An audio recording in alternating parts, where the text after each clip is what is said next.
Start recording. So, how's it going, everyone? How's the assignment going? Complete. Complete? Good. How's the assignment going? Good. Yeah? Okay. Yeah. I couldn't see your hand gesture, it was behind the Oh. monitor. Yeah, okay, good. Well, for today's class, we're going to continue to reinforce the Ajax material.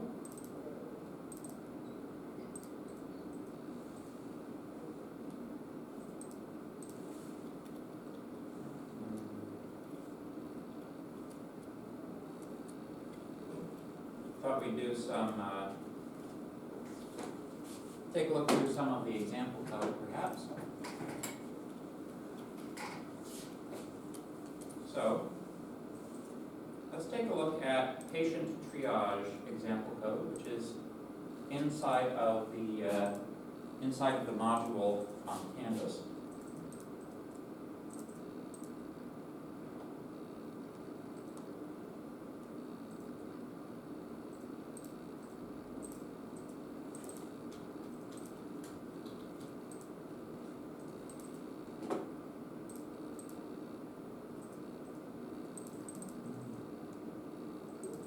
There we go. Patient triage service. Is this other assignment?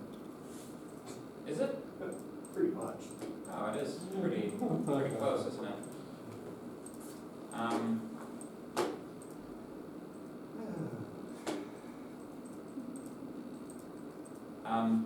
The difference will be in this one, if we take a look at the source code.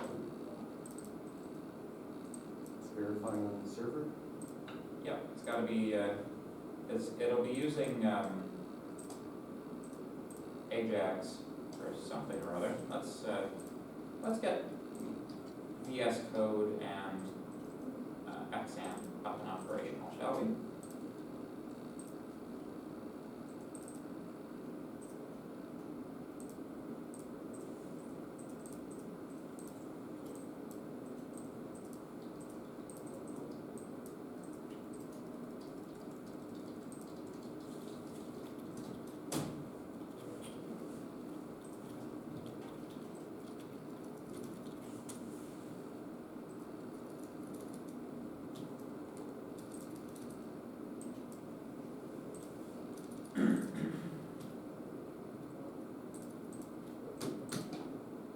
So, get XAMPP open, start up your Apache server.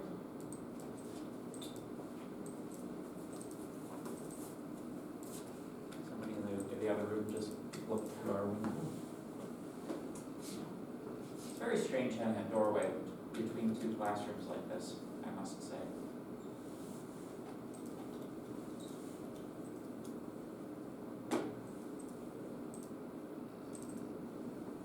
Except for you guys. I imagine you're in this room so much, you're like, in other rooms, where's the door between this and the next classroom? Literally like 70% of my classes are in a room where that's the case. Why wouldn't it be the case everywhere else? I don't know. Are you, do you actually literally have every class in this room? Almost. You have like one class that isn't? Two. Two? Yeah. Well, at any rate. So, now that we have XAMPP open, the next thing we should do is install it on our XAMPP server by copying it over to our htdocs folder.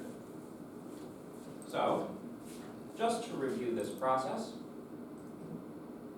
the XAMPP control panel selects a particular folder on the in the file system as this is where the contents of the server are. This is accessible directly through File Explorer. If you go to the C drive, XAMPP gets installed to the root directory, you go XAMPP htdocs, and there you have it. Another quicker way of getting at it is click Explore htdocs, right there. So 2 ways to get at it. Let's get a new folder going on with today's date, 02/16. Are we supposed to put the triage HTML page there? Yes. Yep, just drag and drop from wherever you extracted it to. Today is actually my 5th wedding anniversary. Congratulations. Thank you. So, we can now access through localhost and a /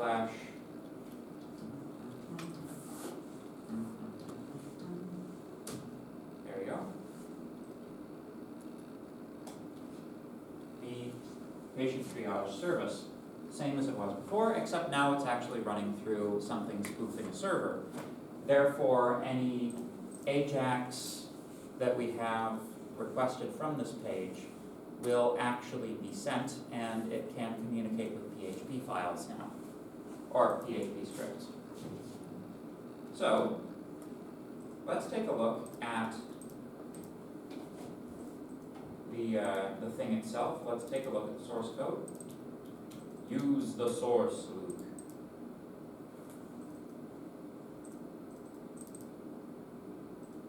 There we go. We have triage.html. There we go.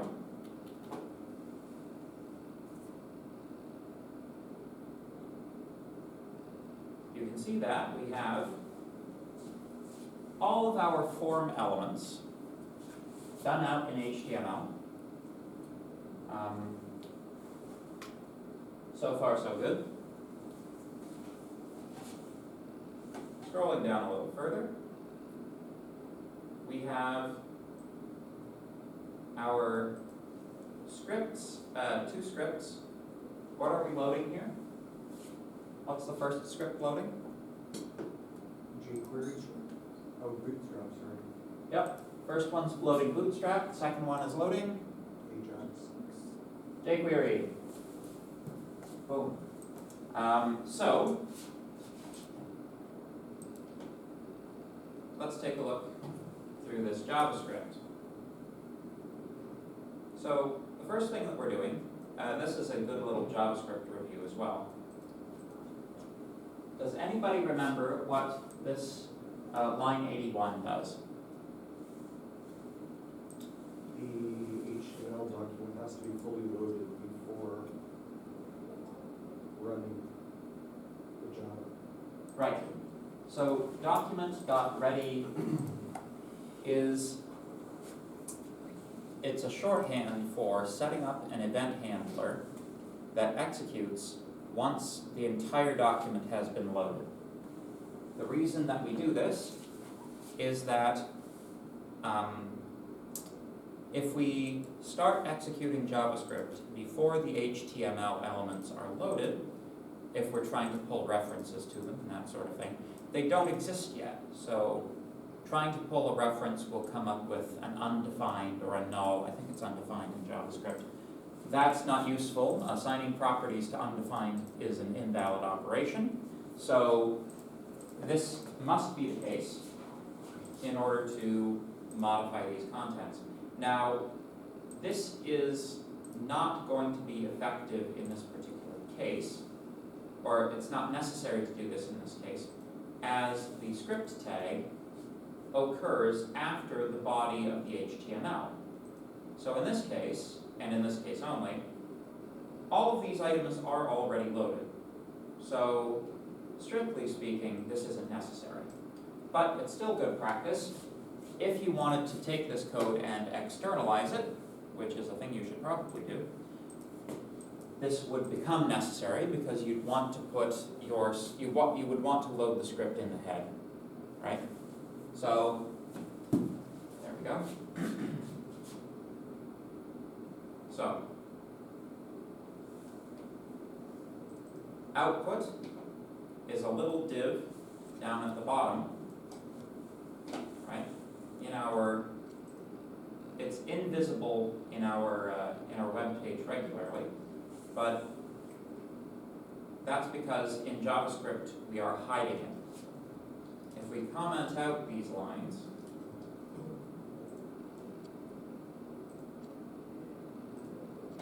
perhaps a side by side would be more to the point here.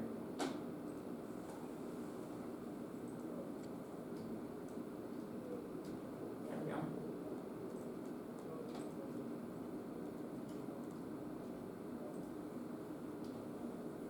You can see we have two little div boxes that don't have any contents, which will be populated with output from our script once that becomes available. But because there's nothing in them initially, we can hide them, hiding them in our JavaScript. So, good. So, patient form dot submit. This is an action that takes place once the form is submitted. Pardon me. So, if we enter some data, I have a broken bone and difficulty breathing. I am in, a 7 amount of pain. Nick, please go to an emergency room immediately.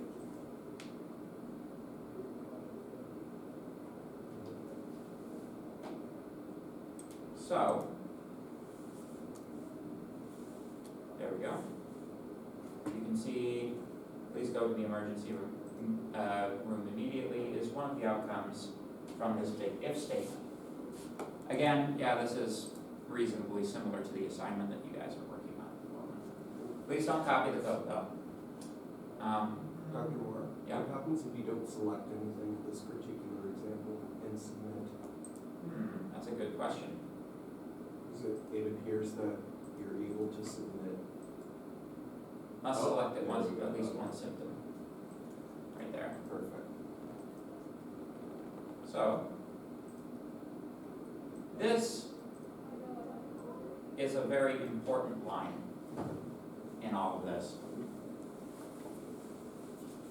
Normally when you click on a submit button in an HTML form, that forces a page reload. This line here, event.preventDefault, prevents that default behavior from occurring.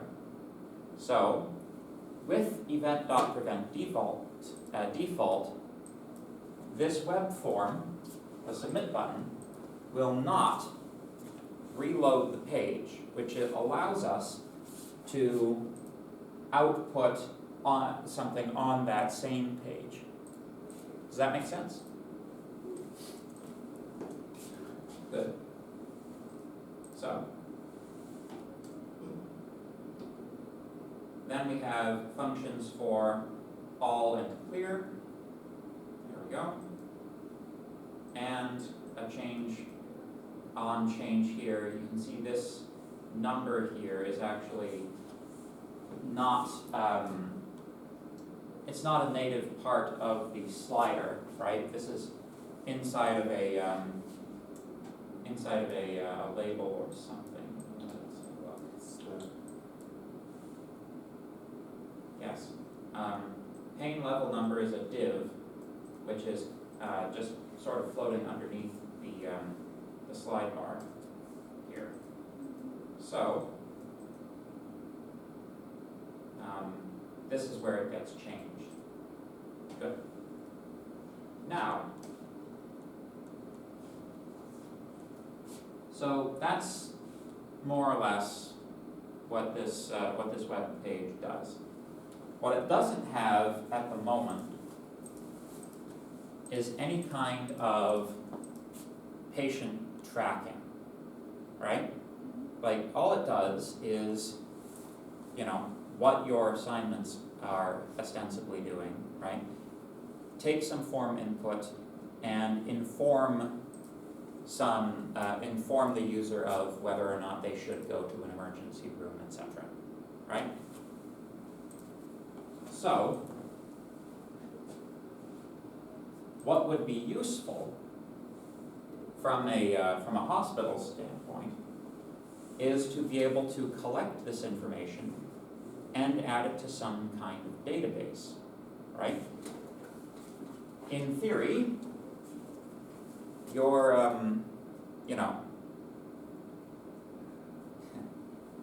under a triage system, you should be able to come up with some kind of numerical mapping which prioritizes some people over others, right? Now, I'm not going to get in, I won't do the medically accurate version of this. Please talk to your health profs about how you actually go about triaging people, right? I am but a mere humble computer scientist. But let's come up with a scheme for prioritizing people, and let's write an AJAX query where if somebody fills out this form, their information gets saved to the server, and someone else can retrieve it to see who is in line and what are their priorities, right? Perhaps the server should also save, who, the server should perhaps also save what the actual symptoms are. But let's take it in baby steps, right? Let's first get all of this information sent to the server, right? Now, given that this is private medical information, should we be sending this by GET or by POST? Post.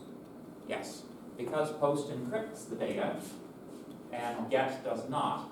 Under a GET operation, all of this information, which could be sensitive, this, I'm not sure you could say it's that sensitive, but you certainly have sensitive medical information. This should be sent by POST because it's more private. So, let us write a function at the top, function send to server, and let's call that function once the submit button is clicked. Once the submit button is clicked, but assuming that the form has been filled out properly, right? So if we take a look at the code, if patient name is missing, we get an error message. If none of these parameters are selected, we get an error message. The else case here is assuming the form was filled out correctly, do this, that, and the other, right? So this is where we want to send the data to the server, right? Like up to now, when we've sent data to the server using AJAX, we have only really, we've sent data kind of blindly without integrating it into a larger JavaScript script. Now, we are integrating it more into the script. So, sending things to the server is like a specific operation though, so I'm choosing to make that into a function. I think it makes sense to do so. So, we call the function send to server.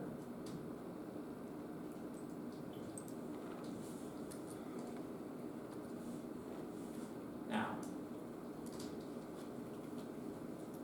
what are the pieces of information which we are sending to the server?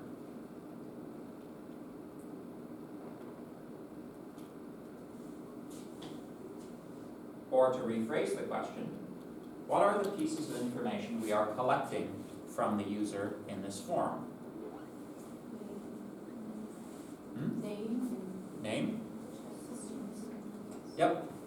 each one of these three symptoms is one, right? And pain level. So, what's the data type on name? What's the data type on these checkboxes? It's a checkbox. It's either on or off. So it's Boolean. It's Boolean. And this one? Well, it's kind of funny you say number because in JavaScript, JavaScript doesn't actually recognize it doesn't recognize floats and integers as being a different data type. It has one data type, number, which does both integers and floats. So technically speaking, you're correct, but the answer I was looking for was integer. Once we get to the server, we are working in floats and integers again. So, good. The information we need to send to the server is name, cough, bone, and what was the other one? Breath, breathing, and also pain. All of those 5 values are the 5 values we are sending to the server. So it makes sense to make them arguments of that function. Make sense so far? Now, our next step is to hook up the information inside of this JavaScript to that function. Basically, we have to find the variables in which all of this information is being stored. Because this is well-written code, you can see that all of these values are being assigned to variables as soon as it makes sense to do so. That is to say, it's like the very first thing that we do when the patient form is submitted, aside from re-hide the output boxes, assuming they may, that's the reason they do that is like, pardon me. Thank you. You can't assume the output boxes were in any particular state when that button was submitted because you're supposed to use the form multiple times. So, so there we go. We have patient name, is coughing, broken bone, is difficulty breathing, and pain level. So, we want patient name, send that to the server. We want is coughing, is coughing, is coughing, is broken bone, is broken bone, is difficulty breathing, is difficulty breathing, and pain level. This is conventional for Boolean variables, but if you wanted to be more grammatically correct, you might name these variables like has broken bone, right? Instead of is broken bone. The patient is not a broken bone, right? That's okay though. The patient is also not breathing difficulty. The patient has breathing difficulty, but that's okay. So once we've done that, we are marshalling all of that data, sending it to the function, and now the function needs to send it to the server. So let's go to our slides and review the syntax for creating an AJAX request for a post request. There we go.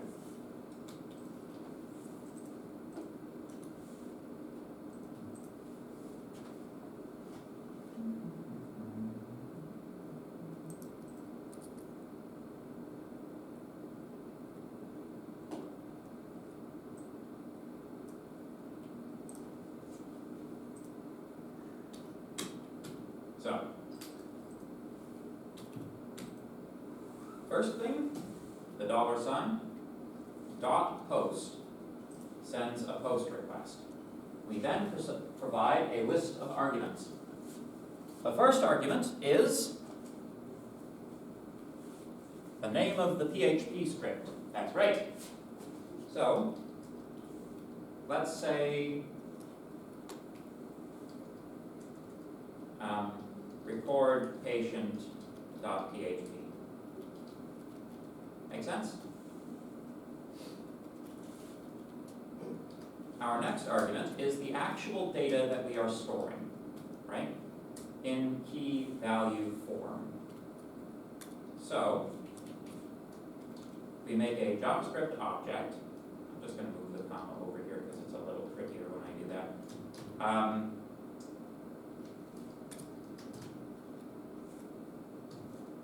N is name. Now, important to note here, in this example, value 1 is given quotes because it's meant to be a string literal, right? It's supposed to literally say the string value 1, that's being sent to the server. Here, because we want to pull the value in this variable, we don't quote the variable name because it's a variable. We want to pull the information out of the variable. If we make a string of the same name, that's defeating our purpose, right? So we've got name,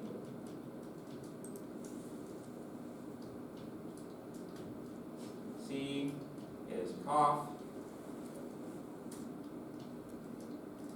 B is bone. You can see where I'm going here.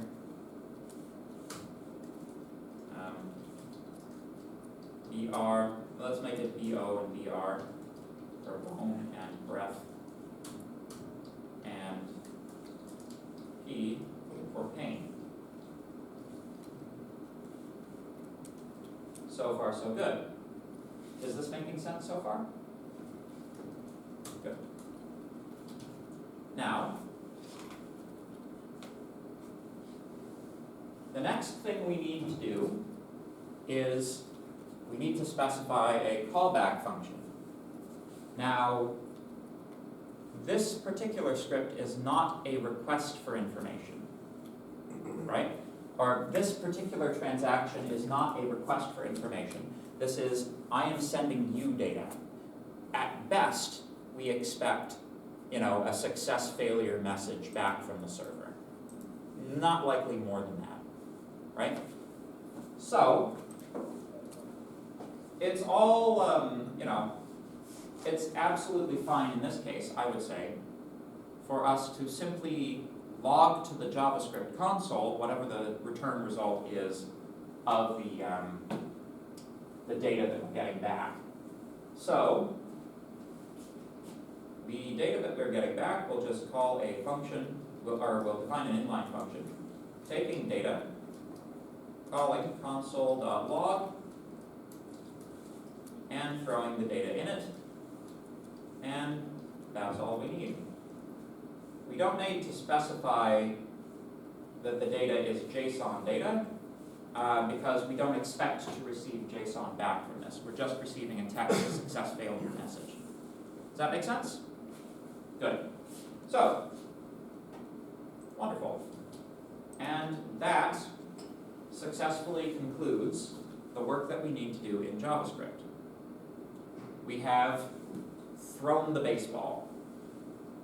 Now we need to write the PHP script which catches the baseball. Making sense so far? Is it useful to do it in like a larger example like this, as opposed to like the dinky little ones that you do by scratch? Yeah, okay. So, the PHP though, we are going to have to do from scratch. Fortunately, doing PHP from scratch isn't that bad. So, where are we here? That's the wrong folder. Here we go. Or I suppose we could just do it this way as well. New file. What do we call it? Recordation.php. There we go. Yes, I know. Thank you very much. So, what starts every PHP file? The tag. Yep. PHP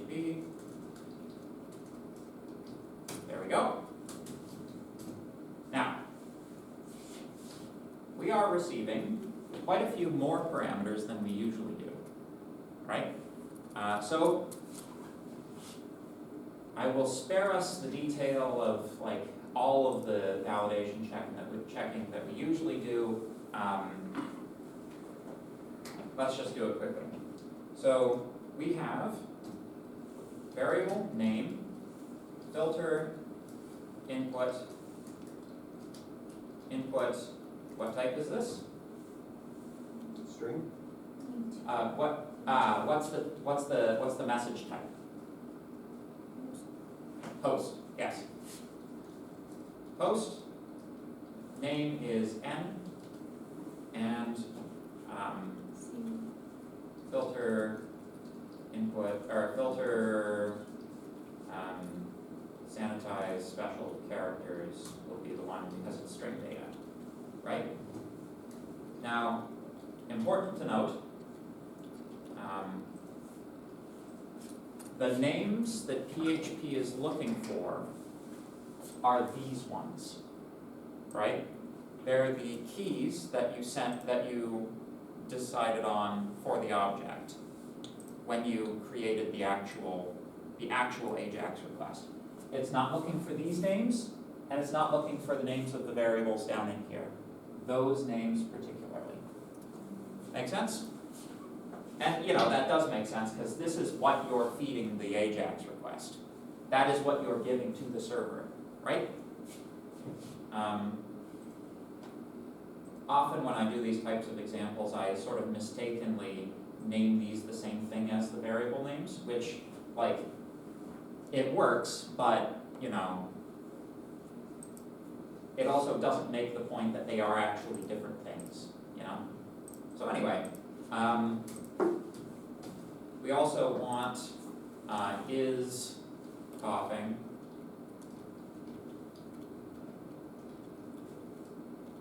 That is C, it's a Boolean, so filter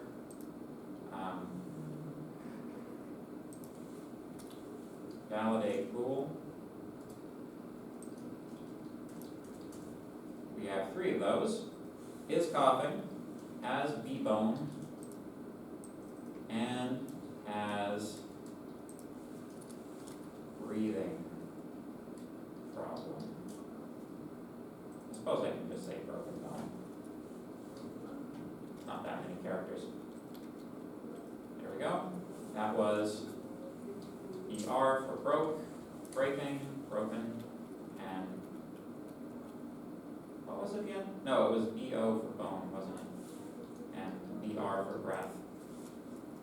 Always, always, always consult your AJAX request to know how things are going. When you're doing this part, you really should be like dual screening it and reading your JavaScript code as you're writing your PHP. For this part particularly. And now final variable, pane level is equal to, here we go, this thing here, bing bang boom, variable name is p, filter validate int. There we go. Good. So, we're not going to worry too much about secondary checks. Technically speaking, you do need to, but for the purposes of this example, I'd like to just get something working. So, now, we want to store this information on the server. If we leave it in the form of variables, and that's it, these variables are deleted as soon as we reach that end tag. Well, technically speaking, the bottom of the file, not the end tag. You can have multiple PHP tags, that's kind of beside the point. When this PHP script ends, your variables are removed. You must store them somewhere more permanent. We will therefore use a file on the file system. So, file name equals patients.data.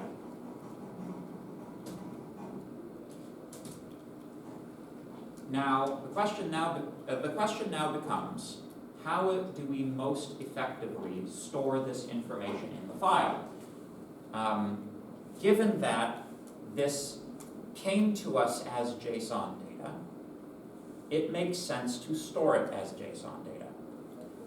What we have to do, though, is we have to reconstruct an associative array using the information received. So, we can say, create a data variable, which will be an array. Now, remember that in PHP, we're using equals greater than for like a double arrow instead of colon, but essentially the syntax is the same. So name is equal to, name gets the value of the name variable.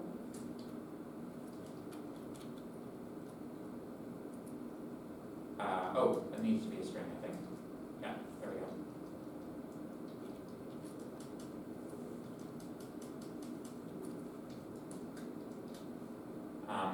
Coughing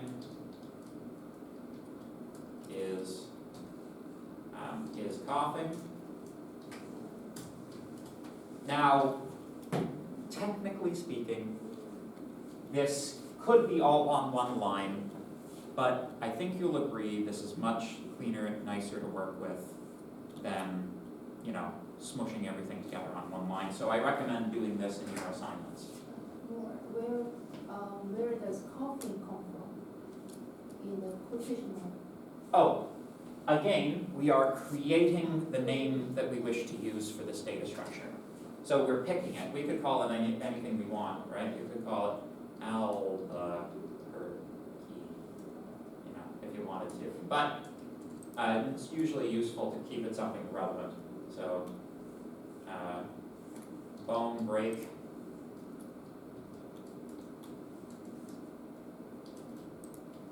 Has broken bone.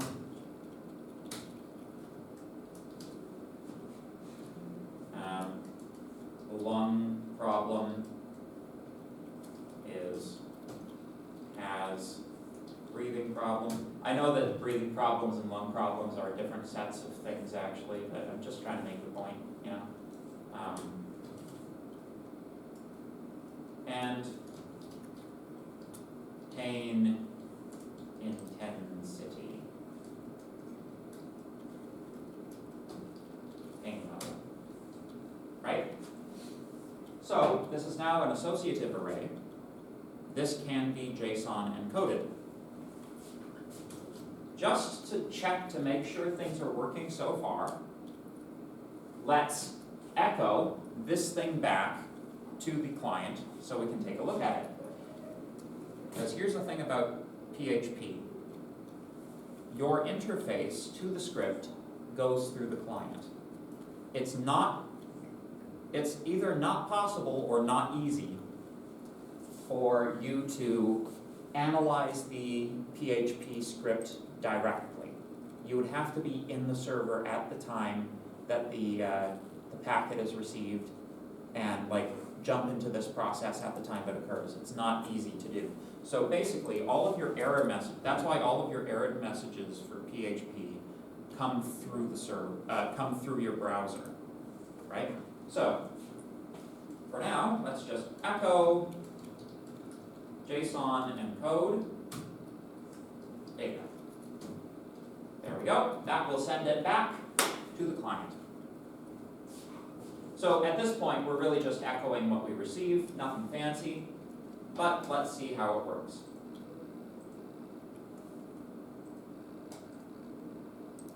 Inspect.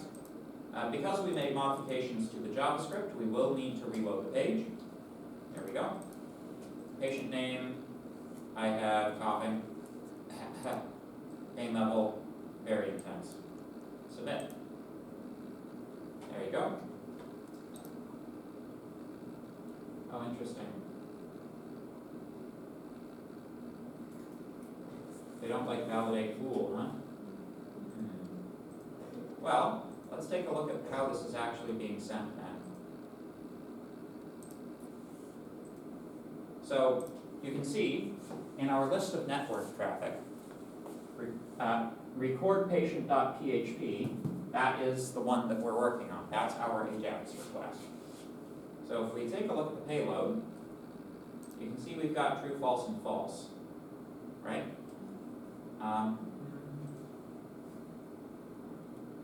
Yeah, you can see that that didn't actually come through. This is the JSON that got sent back, and you can see for all of our booleans, we're getting nulls actually. So, let's see. It's interesting because like validate bool was the it was in the automatic dropdown. Let's try boolean. I don't know if this is going to work. I don't know if they're just being picky about this, but let's try it.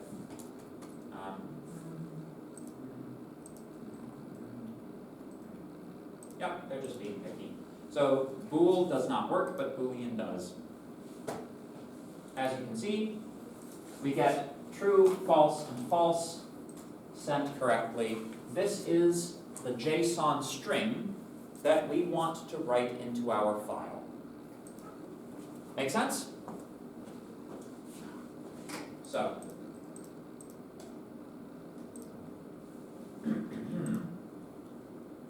the next step, of course, is to do that.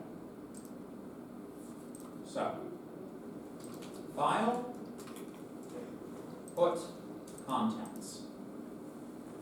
The first is the file name, which we have saved to a variable, file name.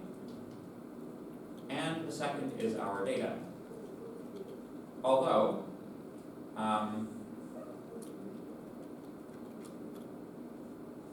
can either be a string, an array, or a stream resource.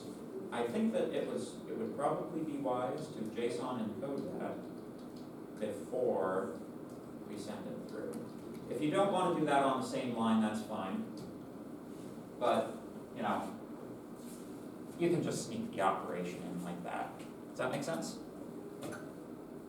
Are you guys completely lost? No? Still doing good? Good. Awesome. So, save. Now, when you're modifying PHP code, you don't actually have to refresh the browser because nothing on the client side has changed. Let's try submitting again. Or wait, let me just pull this open so you can watch some cool stuff happen.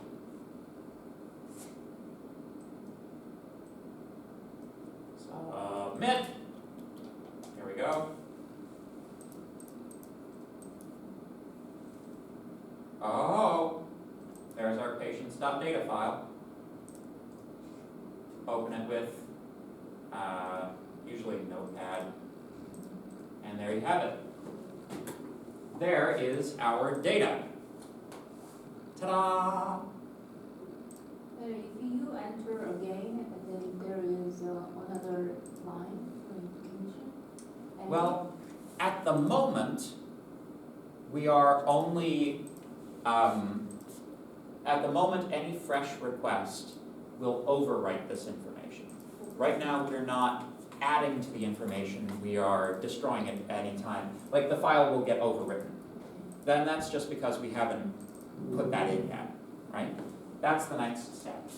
So this is, oh man, we only got 5 minutes left in class. But here's the thing, right? Let's put this inside of a regular array. So now we have, rather than just one dictionary as our JSON object, we have an array of dictionaries as our JSON object. We can read this, decode it, add to it, put it back. Let me show you how this works. Again, this is, we're having to move pretty quickly, but so before we put the contents in, we have to get the contents. So file contents is equal to file get contents file name. Right? The file contents contains whatever the file contains as a string. In order to have that as JSON data, we have to decode it. File JSON equals JSON decode file contents. With me so far? So now this thing is an array of it's an array containing associative arrays. We can add a new associative array to it. File JSON, or sorry, the function you want is array underscore push. Give me my tooltips. The first argument is the array that you're pushing information into. So that will be file JSON. The second is the data that you are pushing. This data here.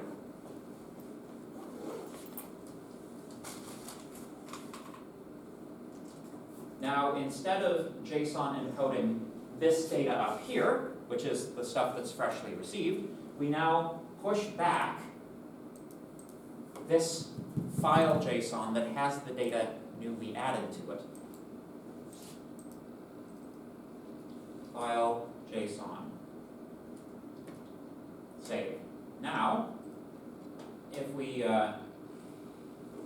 go here and, send a new request, Felix has difficulty breathing, add a 2, submit.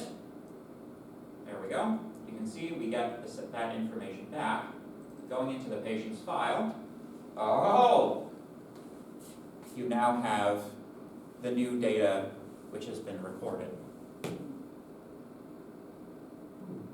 So this is an alternative to something we're going to be studying after the break, which is SQL databases. There are various technologies which one tends to use for this type of data storage application. This is your quick and dirty, I didn't want to load anything version. I didn't want to run any extra programs version of doing this. Just working with the file system itself. It's good enough for certain purposes, but you'll notice in this operation, I have to load in the entire contents of this file, modify it, and then put the whole thing back, right?